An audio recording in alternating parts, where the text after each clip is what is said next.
नमस्कार। हमारी इस खास पेशकश स्वदेश सरोकार में आपका बहुत स्वागत है। मैं हूं आपके साथ ऋषभ राय। आज बात करेंगे भूमाफियाओं पर। बिना सरकारी नुमाइंदों की मिलीभगत से किसी भी सरकारी जमीन पर कब्जा नहीं किया जा सकता और ऐसा कई बार होता है कि जानकारी के बाद भी अफसरों द्वारा कार्रवाई नहीं की जाती और यही वजह है कि भूमाफिया बिना किसी भय के सरकारी जमीनों पर कब्जा करने से बाज नहीं आते। अब एक और प्रदेश के मुख्यमंत्री शिवराज सिंह चौहान खुले मंच से बोलते दिखाई देते हैं कि किसी भी भूमाफिया को बख्शा नहीं जाएगा। किसी भी प्रकार के माफियाओं को जमीन में 10 फीट गड्ढे में गाड़ दिया जाएगा। लेकिन प्रदेश में कई स्थान ऐसे हैं जहां भूमाफियाओं की दबंगई देखने को मिलती है। ये भूमाफिया सरकारी जमीन पर कब्जा कर गतिविधियां शुरू कर देते हैं और ऐसा ही एक मामला सामने आया है। रायसेन जिले की सिलवानी में दबंगों ने सरकारी भूमि के गोहे पर अवैध निर्माण कर 1 दर्जन से ज्यादा दुकान बनाकर बेचने का व्यवसाय शुरू कर दिया। जब स्वदेश न्यूज चैनल की टीम ग्राउंड जीरो पर पहुंची तो देखा कि दबंगों ने 1 दर्जन से ज्यादा दुकान बना डाली हैं। ऐसा नहीं है कि प्रशासन को इस मामले की जानकारी ना हो, लेकिन बगैर प्रशासन की मिलीभगत से इतना बड़ा कारनामा भूमाफिया कैसे कर सकते हैं।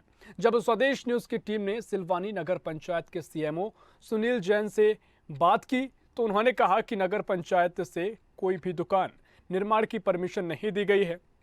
यदि वह सरकारी जमीन हुई तो हम तहसील से जानकारी लेंगे और जो भी एक्शन होगा वह किया जाएगा। मगर बड़ा सवाल यह है कि बगैर अनुमति के आखिरकार भूमाफिया ने कैसे सरकारी गोहे पर कब्जा कर दिया। जब सिलवानी तहसीलदार छोटे लाल गोस्वामी से बात हुई तो उन्होंने बात करने से इनकार कर दिया। इससे साफ जाहिर होता है कि माफियाओं को अधिकारियों का खुला संरक्षण है, क्योंकि मामला भूमाफियाओं से जुड़ा है। इसलिए स्वदेश न्यूज चैनल की टीम ने क्षेत्रीय विधायक ठाकुर रामपाल सिंह से भी बातचीत की, जिस पर उन्होंने कहा कि इस मामले में पहले भी जांच हो चुकी है, लेकिन यदि कार्रवाई नहीं की गई है तो क्यों नहीं हुई, इसकी जांच निकलवाता हूं। अगर सरकारी गोहे की जमीन पर अवैध निर्माण है तो नियम विरुद्ध है, उसको हटाने की कार्रवाई करेंगे। अब विधायक जी भले ही कार्रवाई की बात कर रहे हों, लेकिन बड़ी बात यह है कि आखिर जांच की बात क्यों की जा रही है, जांच ही क्यों, कार्रवाई क्यों नहीं। इस विषय पर चर्चा करेंगे, लेकिन इससे पहले प्रतिक्रिया सुन लेते हैं। जी कहते हैं ये गोहा था पहले। जी हाँ, बताते हैं पटवारी लोग के गोहा है। गोहा है, फिर ये दुकान कैसे बन गई? अब साहब मैं क्या करूँ, मैंने आपत्ति भी लगाई थी, मेरी कोई सुनवाई नहीं गई। आपकी सुनवाई क्यों नहीं हुई? अब मालिक जाने सर। आप मतलब जो दुकानें जब बन रही थी तब आपने इन पे आपत्ति लगाई थी कि ये मेरी जगह के सामने बन रही है? जी लगाई थी सर। तो ये क्या सरकारी जगह में बना दी? के लिए वो हमारी जगह है, के लिए जिस साहब की हमारी जगह है वो मैडम बोली। हाँ, अपन कई साहब से जाके साहब श्रीमान जी निर्माण हो रहा तो क्या लगे उनकी जगह होगी, इसलिए नहीं सरकारी जगह तो पीछे है गोहा में। उसके बाद फिर जितनी इनकी जो है उनकी नहीं मालूम पर लिखती है उसमें गोहे के पास उसकी जमीन से लगता गोहा था। तो अपन ये माने कि गोहे में ये शटर बनी है? आप यही मानो गोहे में है, मतलब सरकारी जगह में ये शटर बनी है। देखिए, इस संबंध में वरिष्ठ न्यायालयों में केस चल रहे हैं और मेरे न्यायालय में भी चला था, उसका डिसीजन हो गया है। आज आप लोगों से भेंट हुई, आप लोगों ने जो विषय ध्यान मिला है, मेरे ध्यान में पहले भी ये विषय आया था। इसमें 1-2 बार जांचें भी हुई हैं, पूरी जांचें हम निकलवाते हैं। गोहे पे अगर किसी तरह का निर्माण है तो वो नियम के विरुद्ध है, वो हटाने की कार्रवाई करवाएंगे। अगर वो संपत्ति अगर शासकीय है तो उसके संबंध में तहसील से चर्चा करूँगा, क्योंकि अगर किसी प्राइवेट लैंड है, किसी की है, तो उसके लिए हम जो है नगर पालिका एक्ट के हिसाब से 181 का जो है नोटिस उन्हें जारी करके उनसे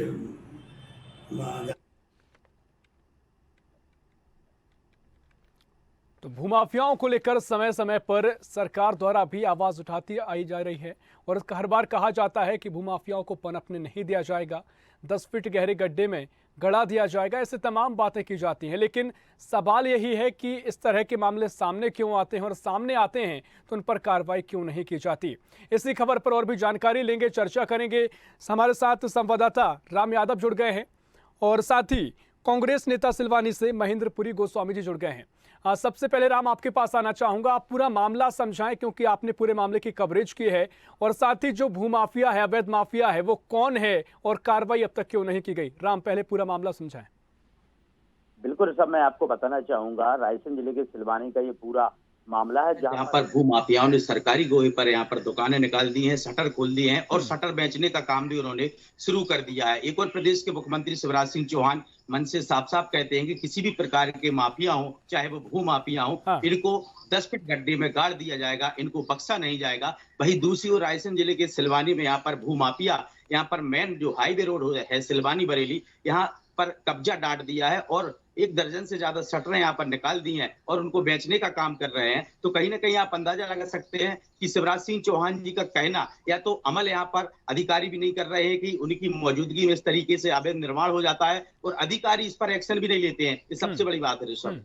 ये पूरा मामला कब से चला आ रहा है और जब विधायक से आपने बातचीत की तो उन्होंने कहा कि ये मामला पहले भी सामने आया है, अब तक कार्रवाई क्यों नहीं की देखना होगा। तो कब से मामला चला आ रहा है और बीच बीच में कब कब कार्रवाई हुई है, अब क्या कुछ दृश्य दिखाई दे रहा है?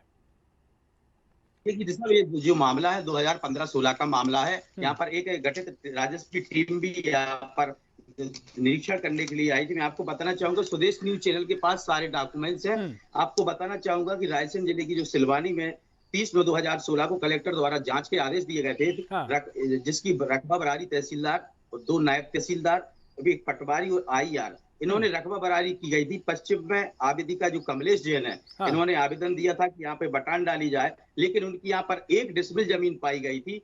जो जमीन थी शासन ने 1 डिसमिल जो जमीन है वो शासन हित में ले ली है। मतलब कि उनका यहाँ पर जमीन उनकी है ही नहीं है किसी प्रकार की। यहाँ पर साफ जो है यहाँ पर जांच में सामने आया था ऋषभ। इसके बावजूद भी आखिरकार कैसे इतना बड़ा अवैध निर्माण कर दिया शासकीय गोहे में। और जो चौकीदार थे, हमने उनसे भी बात की, चौकीदार का कहना भी है कि ये शासकीय गोहा है, क्योंकि जो जमीन है चौकीदार की वो सेवा भूमि के रूप में शासन चौकीदार को देता है। तो वहां पे हम जब ग्राउंड जीरो पर पहुंचे तो तहसीलदार ने भी हमें यही बताया कि ये गोहे की जमीन है और यहाँ पर जो निर्माण कार्य हो गया है। जी बिल्कुल राम, आपसे और भी जानकारी लेंगे, चर्चा करेंगे और इसी खबर पर और मेहमानों की ओर रुख करते हैं। बीजेपी से हमारे साथ राम कुमार साहू जी जुड़ गए हैं, जो कि महामंत्री हैं, जिला महामंत्री हैं रायसेन से। बहुत स्वागत है सर आपका। और साथ ही मुकेश राय जो कि पूर्व नगर पंचायत अध्यक्ष हैं। तमाम चर्चा करेंगे। सबसे पहले वह कांग्रेस नेता हमारे साथ जुड़े हुए हैं, महेंद्रपुरी गोस्वामी जी जुड़े हुए हैं। महेंद्र जी, जिस तरीके से मामला सामने आया है, लगातार कई साल इस मामले को हो गए हैं जब अवैध कब्जा पर दुकान बनाकर बेची जा रही हैं, और ऐसे में तमाम सवाल खड़े हो रहे हैं कि एक आखिर इस तरीके की मिली भगत से मामला सामने आया है, क्यों कार्रवाई नहीं की जा रही है। आप विपक्ष भी हैं प्रदेश में, किस तरीके से इस मामले को आप देखते हैं, क्या प्रतिक्रिया देंगे? हेलो जी महेंद्र जी, आवाज सुन पा रहे हैं? जी जी जी, क्या प्रतिक्रिया इस पूरे मामले को देंगे? देखिए सर, मामला लंबे समय से चल रहा है और मामला सबके संज्ञान में भी है। यहाँ के जनप्रतिनिधि उनके संज्ञान में भी है, शासन में बैठे लोग उनके संज्ञान में भी ये मामला है। और ये जो हमारे प्रदेश के मुख्यमंत्री जी बड़ी बड़ी बातें करते हैं कि वो माफियाओं को हम 10 फीट गड्ढे में गाड़ देंगे, ये कर देंगे, तो ये तो कहीं ना कहीं आप देख रहे हैं कि ये सत्ता की बिना मिली भगत के ये सब संभव नहीं है। सत्ता में बैठे लोगों की अगर संरक्षण नहीं होता तो ये संभव ही नहीं था। तो देखिए, लंबा मामला है, काफी समय इसको हो चुका है। कांग्रेस ने इस मामले को कितनी बार उठाया है? नहीं, विपक्ष ने तो इस मामले को उठाया है और मीडिया ने भी बार बार हमेशा उठाया है उसको। ये मामला भी जैसे देख रहे हैं हम, उसमें भी स्पष्ट हुआ है कि जो भू अर्जित की हुई भूमि है उसका भी बंटवारा कर दिया गया। तो क्योंकि ये आपके सामने पूरा मामला है, तो ये शासन के जो लोग हैं मिली भगत से ये सब चल रहा है। चलिए ठीक है। राम कुमार साहू जी, जिस तरीके से मामला सामने आया है, प्रदेश में आपकी सरकार है, आपके विधायक वहां पर हैं, देखिए शासन स्तर पर तमाम लापरवाही इसे कहा जा सकता है, क्योंकि मिली भगत का जिक्र इसमें किया जा रहा है। क्योंकि अगर देखिए, जो पूरी जमीन थी सरकारी कब्जे में चली गई थी, उसके बावजूद भी अगर इस जमीन पर अवैध कब्जा होता है और इस तरीके से अवैध कब्जा सामने आता है तो मिली भगत साफ तौर पर देखी जा सकती है। कई कागज भी हैं जो इसके वायरल हैं। इस पूरे मामले को लेकर क्या कहेंगे? ये जो मिली भगत है, इस पर क्या कार्रवाई होनी चाहिए? और प्रतिक्रिया दीजिए कि अब तक इस पूरे मामले पर कब कब कार्रवाई हुई और अभी तक ये मामला क्यों कार्रवाई के दरमियान में नहीं आया है? राम कुमार जी, चाहता हूँ कि कानून के दायरे में जो आएगा वो किया जाएगा। कानून के दायरे में जो आता है उस पर कार्रवाई होती। कानून से बड़ा कोई नहीं हो सकता। भलाई कोई हो, भूमाफिया हो, कोई व्यक्ति हो। तो यहाँ पर जो माफिया है वो साफ तौर पर देखे जा सकते हैं, क्योंकि जमीन जो है उनके पास, जी जो जमीन है वो बिल्कुल सरकारी कब्जे में जमीन है, उसके बाद भी उस पर कब्जा किया गया। जो माफिया है उन पर कार्रवाई साफ तौर पर की जानी चाहिए थी, लेकिन क्यों नहीं की जा रही है? राम कुमार नहीं जी? होगी, निश्चित रूप से कार्रवाई तो होगी उस पर। कुछ जांच, यदि लंबा मामला खिंच गया तो कहीं उस जांच चल रही होगी। नहीं बिल्कुल, देखिए जांच की बात बार बार क्यों की जा रही, सवाल यही है क्योंकि मामला सवाल आज या इसी कल का तरह नहीं है, होगा, पता है, काफी 17 लंबा का समय मामला, इसको हो यदि चुका 17 है। का मामला था, हाँ 17 का मामला था तो अब तक तो कार्रवाई हो जाना थी, लेकिन कहीं ना कहीं कोई कोर्ट में प्रकरण चला गया होगा या कहीं विचाराधीन होगा, यानी इसलिए इतना जी, विलम्ब हो रहा है। हाँ क्योंकि कानून से ऊपर कोई नहीं है। कानून के दायरे में यदि आती है, गलत पाई जाती है तो निश्चित रूप से बिल्डिंग तोड़ी जाएगी, टूटे नहीं, टूटती आ रही है। देखिए आप तो वहां की जनता का प्रतिनिधित्व भी कर रहे हैं, आप इस पूरे मामले को लेकर कह रहे हैं कि कार्रवाई की जानी चाहिए, लेकिन जब परमिशन दी गई उस जमीन पर, जहां सरकारी जमीन जो थी उसकी परमिशन दे दी गई, कैसे परमिशन मिली? अगर परमिशन आप कह रहे हैं कि नहीं दी गई है, कार्रवाई सरकारी भूमि की कहीं परमिशन नहीं दी जाती, न किसी ऐसे कानून में लिखा कि शासकीय भूमि बनाने की ठीक है, परमिशन नहीं दी जाती, लेकिन फिर क्या अब जो माफिया है उनके हौसले इतने बुलंद हैं कि उन्होंने अवैध कब्जा कर लिया? नहीं, अवैध कब्जा तो व्यक्ति होते कोई भी कर सकता, कर लेता है। हाँ, लेकिन मामला अगर संज्ञान में है तो कार्रवाई तो की जाती है ना सर? हाँ, शासन के संज्ञान में आती तो उसे हटा दिया जाता है वहां से। चलिए, निश्चित रूप से इनने अभी तक ने शिकायत की है, तो उस पर निश्चित रूप से हमारा प्रशासन कोई ना कोई सब कार्रवाई कर रहा होगा। चलिए ठीक है, आज नहीं तो कल करेगा, लेकिन निश्चित रूप से उस पर कार्रवाई होगी। ठीक है, मुकेश राय जी हमारे साथ जुड़े हुए हैं जो कि पूर्व नगर पंचायत अध्यक्ष हैं। मुकेश राय जी, आप पूर्व नगर पंचायत अध्यक्ष हैं, आपने जिम्मा संभाला है, तो आखिर ये मामला जो है क्या परमिशन हुई है या मिली भगत इसमें हुई है? क्योंकि आपने नजदीक से इस मामले को देखा है, आखिर कैसे अवैध कब्जा किया गया और क्या कार्रवाई अब की जानी चाहिए? नहीं, परमिशन अवैध पे तो परमिशन की संभावना रहती नहीं है। अगर किसी प्रकार का कोई शिकायत हुई है तो अभी शासन स्तर पर उसकी जांच चालू है। जांच की जा रही है, लेकिन फिर अगर देखिए जांच तो अभी की जा रही है और कार्रवाई की बात भी कह रहे हैं, लेकिन मामला लंबा खिंच चुका है, तो आखिर अवैध कब्जा कैसे हुआ और मामला संज्ञान में भी शासन स्तर, प्रशासन स्तर पर आया होगा? कैसे हुआ ये तो प्रशासनिक रूप से उनके जो खसरा नंबर है, जमीन की बटान है, उसके ऊपर डिपेंड करता है। ये तो मतलब शासकीय स्तर पर जो भी अगर उसमें उस दायरे में आएंगे तो उस पर निश्चित रूप से कार्रवाई होना लाजमी है। चलिए ठीक है, राम यादव हमारे साथ जुड़े हुए हैं। राम, जिस तरीके से कार्रवाई की बात कह रहे हैं, बीजेपी की ओर से भी प्रतिनिधि हमारे साथ जुड़े हुए हैं, उनका भी कहना है कि जांच की जा रही है, कार्रवाई नहीं हुई है तो कार्रवाई होगी, लेकिन सवाल ये कि सारे तथ्य सामने हैं, तो कार्रवाई क्यों नहीं की जा रही है और अधिकारियों का इस ओर क्या कहना है इस पूरे मामले पर? राम, देखिए बिल्कुल, इस समय आपको बताना चाहूंगा, पूर्व नगर पंचायत जो अध्यक्ष है मुकेश राय जी, उस समय वो अध्यक्ष थे जिस समय पर ये अतिक्रमण हुआ था, और हमारी बात भी उनसे हुई थी, और जो सीएमओ है नगर पंचायत के, उनसे भी हमारी बात हुई थी। उन्होंने साफ कहा है कि नगर पंचायत क्षेत्र में कोई भी अगर निर्माण होता है तो वो परमिशन बगैर अनुमति के निर्माण नहीं हो सकता है, और इस शासकीय जमीन का तो मतलब सवाल ही नहीं है कि अनुमति दी जाए। तो नगर पंचायत से कोई अनुमति नहीं दी गई है, रातों रात ये बिल्डिंगें बनी है, शटरें बनी है, और यहाँ पे सबसे बड़ी बात है कि जो कर्मचारी हमारी उनसे बात हुई जिसने काम किया था, उसको रात में उसने मतलब लेंटर डालने का काम किया था, चोरी छुपे ये सब काम हुए हैं। 5 साल गुजर गई है, जांच के नाम पर सिर्फ लीपअप होती है। क्षेत्रीय विधायक ठाकुर रामपाल सिंह राजपूत जी के मामले में भी संज्ञान में ये पूरा मामला आया है, हमने उनसे भी बात की, उन्होंने ही बताया कि 2-3 बार मेरे संज्ञान में मामला आया है। अब मैं इसकी पुनः जांच कराता हूँ, दिखवाता हूँ, अगर ये वास्तव में अनलीगल है तो इस पर हम कार्रवाई भी करवाएंगे। अब लेकिन देखने वाली बात होगी कि 5 साल गुजर गए हैं, अब इस खबर के बाद क्या जिम्मेदार अपनी नींद से जागते हैं कि ऐसे ही जो माफिया है वो वैसे ही उनके हौसले हमेशा बुलंद रहेंगे? क्या ये देखने वाली बात है। ठीक है, मुकेश राय जी जुड़े हुए हैं। मुकेश राय जी, आपके कार्यकाल का ये पूरा मामला है, तब कब्जा इस पर किया गया था, तो एक जिम्मेदारी तो आपकी भी तय होती है। जी मुकेश जी, तो मुकेश जी से संपर्क नहीं हो पा रहा है, आगे चर्चा करेंगे। कांग्रेस से नेता हमारे साथ जुड़े हुए हैं। महेंद्र जी, जिस तरीके से अब विपक्ष की अपनी बात कही कि विपक्ष आवाज उठाता रहा है, लेकिन इस पूरे मामले को लेकर क्या दृश्य आप देख रहे हैं? क्या कार्रवाई फिलहाल की जानी चाहिए और इस मामले को लेकर अभी फिलहाल आप क्या कहेंगे? महेंद्र जी, देखिए, अभी जांच का विषय है, जांच चल रही है, ये कह के अपने इस बात को टाल देना हमारे भाजपा के साथी थे। और जब भी जैसा क्वेश्चन उठता है कि भाई जब आपका प्रतिनिधित्व तो वहाँ पे नगर पंचायत में भाजपा कर रही है, सरकार की भाजपा की है, उस दौरान इतना बड़ा निर्माण कार्य हो जाता है और इनको भनक भी नहीं लगती। देखिए, हमारी संपत्ति है, अगर वो नगर पालिका के अंदर संपत्ति, शासकीय संपत्ति जो भी है वो हमारे अंदर आती है, तो अगर उस पे कोई भी व्यक्ति अगर निर्माण कर रहा है तो उसका दायित्व तुम्हारा बनता है कि हमें जाके उसको रोकना चाहिए। ये उसका हम इंतजार तो करें नहीं कि भाई कोई व्यक्ति आएगा कहीं बाहर से आएगा और वो उस पर मामला दर्ज कराएगा, फिर हम उसको देखेंगे। तो ये कहना तो ठीक नहीं कि हमको जानकारी नहीं लग पाई है, जब लगी तो कार्रवाई हो रही। जब निर्माण कार्य हमारी संपत्ति के ऊपर हो रहा है तो उसका दायित्व किसका बनता है? भाई कोई भी व्यक्ति हमारी जमीन के ऊपर आकर निर्माण कर रहा है तो उस पर जो स्वामी है या उसका संरक्षक है, उसका दायित्व बनता है कि उसकी रक्षा करे जाके। अब बिल्कुल काफी गंभीर सवाल आपके हैं राम कुमार जी, जवाब दीजिए इन सवालों का। और साथ ही ये बताइए कि आप जांच और कार्रवाई की बात तो कर रहे हैं, ठीक है अपनी जगह, लेकिन अगर जनता ने आप पर भरोसा जताया है और लंबा समय हो जाता है, उसमें आप सरकार में भी रहते हैं, तो ऐसे में अवैध कब्जे क्यों सामने आते हैं? और इन मामलों को लेकर जो पहले बातें की गई हैं, लेकिन अब पूरे मामला आपके सामने है, तथ्य आपके सामने हैं, तो कोई ठोस कदम कब तक उठाया जाएगा? क्योंकि जो लोग दर्शक आपको देख रहे हैं, काफी उम्मीद उनको आपसे है। राम कुमार जी, जनता के विश्वास की बात है तो निश्चित रूप से जनता ने जो विश्वास किया उस पर सरकार खरी उतरेगी। वो जांच का विषय सिर्फ इसलिए जरूरी होता है कि कहीं ऐसा ना हो जल्दबाजी में किसी निर्दोष के ऊपर कार्रवाई हो जाए। तो जांच का विषय आज या कल का मामला नहीं है ना सर, 5 साल के करीब इस पूरे मामले को हो गए हैं। 5 साल हो गए हैं तो हो सकता है कहीं सरकार कहीं विचाराधीन हो जाए। कहीं आपको तो पूरे मामले की जानकारी होगी ना?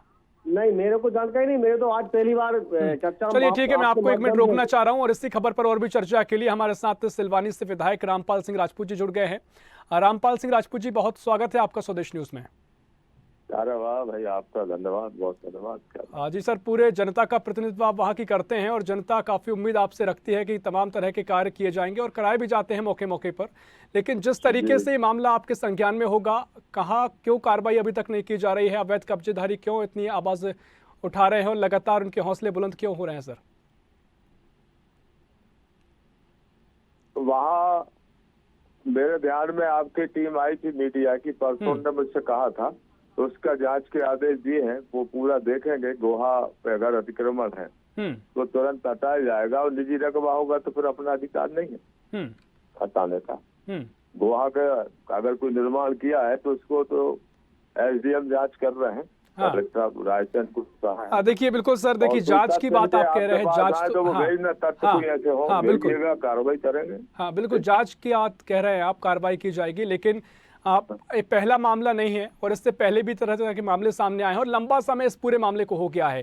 प्रदेश में आपकी सरकार है, क्षेत्र में आपकी सरकार है। दुकानें बनी थी 15 महीना, कांग्रेस सरकार थी जब बनी दुकानें। 2015-16 का मामला है सर, 15-16 के करीब का ये मामला है। तो कमलनाथ सरकार की आप जिक्र कर रहे हैं, 2018-19 के बीच की बात है। हाँ, आपका टीम भी मिली थी, कार्रवाई हो रही उस पर। आपको कुछ तथ्य मिले तो बताइएगा। हाँ ठीक, लेकिन देखिए सर, तथ्य बिल्कुल सामने आए हैं। तथ्य ये है कि जो सरकारी जमीन थी उस पर परमिशन कैसे मिल गई, कैसे कब्जा कर लिया गया, ये तो सवाल है। लेकिन प्रदेश में आपकी सरकार है, आप लगातार जनता के भरोसे पर खरे भी उतर रहे हैं, जनता भरोसा कर रही है, तो ऐसे मामले क्यों सामने आ रहे हैं? क्या कार्रवाई आप करवाएंगे आगे जाके? ऐसे मामले जो है कार्रवाई उस पर होती है, और हमको जो जानकारी मिली है उसमें परसों ही अभी आने दो रिपोर्ट देख के अपन पूरी कार्रवाई करवाएंगे। अगर गोहा है तो उस पर तो बना ही नहीं सकते, अनुमति भी नहीं दे सकते उस पर तो। लेकिन देखिए, मुख्यमंत्री लगातार कहते आए हैं कि जो भी माफिया आवाज बुलंद करेगा 10 फीट गड्ढे गहरे में गाड़ दिया जाएगा। मुख्यमंत्री लगातार कहते आए हैं, तो फिर ऐसे में तो मामला और भी गंभीर हो जाता है कि मुख्यमंत्री कह रहे हैं कि माफिया नहीं पनपने देंगे और सामने ऐसी खबरें आ रही है। माफिया मध्य प्रदेश की धरती पे वैसे ही गायब होते जा रहा है, यूपी से भी गायब हो रहा है माफिया, मध्य प्रदेश से अब राजस्थान तरफ जा रहा है माफिया। नहीं, बिल्कुल महत्वपूर्ण बात आप कह रहे हैं, लेकिन सर ये मामले हमारे क्षेत्र में कोई माफिया नहीं, और ना माफिया चल रहा बेगमगंज, सिलवानी, रायसेन में। हाँ, और ना कोई माफिया है ना रहेगा, और माफिया के खिलाफ कार्रवाई हुई है। माफिया बिल्कुल बिलों में चले गए माफिया। देखिए, बहुत महत्वपूर्ण बात आप कह रहे हैं, लेकिन जब ऐसी खबरें सामने आती है तो प्रश्न चिन्ह आपके ऊपर खड़ा होता है, सरकार के ऊपर खड़ा होता है। आपकी खबरें भी थोड़ी प्रामाणिकता से आप देंगे तो आपकी कृपा। बिल्कुल सर, प्रामाणिकता से खबरें दे रहे हैं, और एक कागजात जो हमें मिले हैं और कागजात में साफ तौर पर देखा जा रहा है। जरूर कृपा, बड़ी कृपा होगी आप। तो सर एक आश्वासन आप दीजिए, कब तक आप इस पूरे मामले पर कार्रवाई करवाएंगे? आश्वासन आप दीजिए कि पेपर कब तक भेजेंगे। और निश्चित तौर पर सर, आप अगर स्वदेश न्यूज के बारे में प्रामाणिकता की बात कह रहे हैं तो हमने ग्राउंड जीरो पर जाकर कवरेज की है। दीजिए पेपर कब तक देंगे गुरु। बिल्कुल, देखिए कागज तो हमारे संवाददाता मौजूद है वहां पर, आप संपर्क बिल्कुल 15 से बाजीनगर में अभी भेजिएगा पेपर, कृपा करिए। बिल्कुल आप आश्वासन दीजिए कि कब तक इस पूरे मामले पर कार्रवाई होगी, और तत्व सर उजागर है, सबके पास है वो पेपर भेज दीजिए, उसके 8 दिन में सर, कार्रवाई पेपर आपको मिल ही जाएंगे, लेकिन ये सिर्फ होने चाहिए गोहे वाले, सार्वजनिक हो चुके हैं पेपर, तमाम मीडिया चैनल्स के पास ये पेपर है। कोई नहीं है, अभी शुरू हुआ है परसों से, ये वहाँ कोई बोला भी नहीं, जांचें भी इसकी पहले हो चुकी हैं 2-3 बार, लेकिन वहाँ कोई बताता नहीं है, कोई कहता है निजी है, कोई कहता है सरकारी है। तो आप जरा भेजिए कागज, आप मदद करिए। चलिए ठीक है सर, अगर सरकारी जमीन तो वो है तो उसमें कोई शक नहीं है, जो अधिकारी अगर इसमें होंगे उन पर कार्रवाई की जाएगी जी। वो निर्देश हम कर चुके हैं और उसकी नाम सीमांकन वो कर रहे हैं और उस पर तो कार्रवाई होगी ही, लेकिन और कोई गोहे वाले पेपर आपके पास और कोई नई जानकारी तो आपके चैनल बहुत सक्रिय है और वो लोग हमें भेज देंगे तो कृपा होगी। चलिए ठीक है सर, बहुत शुक्रिया आपका स्वदेश न्यूज से जुड़ने के लिए, तमाम चर्चा करने के लिए। तो आपको देखिए विधायक रामपाल सिंह राजपूत जी हमारे साथ जुड़े हुए थे, उनका कहना है कि कोई ऐसे कागज हैं तो उन तक पहुंचाइए, लेकिन सवाल यह है कि जो कागजात की बात की जा रही है, तथ्यों की बात की जा रही है, उजागर हैं, सार्वजनिक हैं, लेकिन ऐसे में विधायक साहब कह रहे हैं कि उनके पास जानकारी की कमी है। राम के पास आना चाहूंगा। राम, विधायक साहब से हमने बातचीत की, उनका कहना है कि कागज उनके पास नहीं पहुंचे हैं, तो क्या ये कागज सार्वजनिक नहीं है जिनमें सरकारी जमीन होने का दावा किया जा रहा है, या जो तथ्य हैं वो सामने नहीं आए हैं? देखिए सब स्वदेश न्यूज चैनल के हाथ में इस समय पेपर है। पेपर में यहाँ पर साहब जांच के आदेश दिए गए थे। पटवारी, नायब तहसीलदार और तहसीलदार ये वहां पे मौके पर पहुंचे थे और उन्होंने जांच में ये पाया था कि यहाँ पर कमलेश मैडम, जो जैन मैडम है, उनकी 1 डिसमिल ही जमीन यहाँ पर है और वो भी उन्होंने शासन हित में ले ली थी। उसके बावजूद आखिर क्या हुआ, कौन सा गेम खेला गया, जब कौन से कागज बनवा लिए गए, कौन सी परमिशन ले ली गई है, क्या ये कागज झूठ बोलेंगे? ये कागज पे साफ साफ आदेश जारी हुए हैं कि यहाँ पर कमलेश मैडम जो है उनकी 1 डिसमिल जमीन है। उसके बावजूद अगर इस तरीके की बात क्षेत्रीय विधायक कर रहे हैं तो जरूर उनके पास भी ये स्वदेश न्यूज चैनल पेपर पहुंचाएगा और आशा करता है कि अगर विधायक जी के मामले में संज्ञान में ये मामला लेते हैं और देखेंगे और समझेंगे कि वास्तव में स्वदेश न्यूज चैनल के पास में ये पेपर है, तो वो कब तक कार्रवाई करते हैं ये भी सब हम देखेंगे, वो भी समय आएगा जी। निश्चित तौर पर काफी गंभीर ये मुद्दा हो जाता है, क्योंकि तमाम तरह की जानकारी के अभाव की बात कही गई, लेकिन कागज आप भी दिखा रहे हैं और हमने इस खबर को भी प्रमुखता से दिखाया। जरूर देखना होगा कि क्या कार्रवाई आगे की जाएगी। बहुत शुक्रिया राम, आपका जानकारी साझा करने के लिए। महेंद्र जी, आपका बहुत शुक्रिया स्वदेश से जुड़ने के लिए। साथ ही सभी मेहमानों का बहुत शुक्रिया इस चर्चा का हिस्सा बनने के लिए। लेकिन तमाम सवाल यह है कि एक तरफ शासन द्वारा कहा जाता है कि अवैध माफिया नहीं परखने दिए जाएंगे, खुद मुख्यमंत्री कहते दिखाई देते हैं कि 10 फीट गहरे गड्ढे में गाड़ दिए जाएंगे जो भी माफियागिरी करेगा। लेकिन अब सवाल ये कि जो मामला सामने आया है, सारे तथ्य उसमें हम दिखा रहे हैं। अवैध कब्जा किया गया है, परमिशन कैसे मिली और जो अधिकारी इसमें संलिप्त हैं क्या कार्रवाई उन पर की जाएगी, देखना होगा। फिलहाल के लिए इससे विशेष पेशकश में इतना ही। देश प्रदेश की और भी खबरों के लिए देखते रहिए स्वदेश न्यूज, सबसे पहले देश।